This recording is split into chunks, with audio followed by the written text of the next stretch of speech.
ত্রয়োদশ জাতীয় সংসদ নির্বাচনে সিলেট ৫ আসনে ১১ দলীয় ঐক্যজোটের প্রার্থী মোহাম্মদ আবুল হাসান বেসরকারিভাবে বিজয়ী হয়েছেন।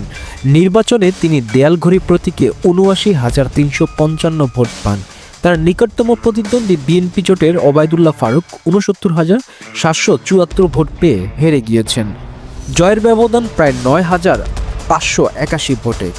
জকিগঞ্জ উপজেলার মাঝর গ্রামে জন্ম নেওয়া ৫৯ বছর বয়সী আবুল হাসান পেশায় একজন ইমাম, খতিব ও শিক্ষক।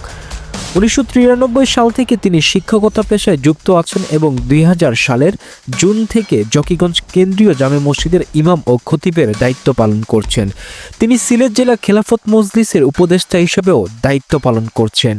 বিজয়ী হওয়ার পর আবুল হাসান বলেন, আল্লাহর রাসূল মিম্বর থেকে দেশ পরিচালনা করেছেন, সেই অনুসরণে মসজিদের মিম্বর থেকে সংসদ ভবনে উঠে দেশের ও মিল্লাতের খিদমতে কাজ করতে চান তিনি।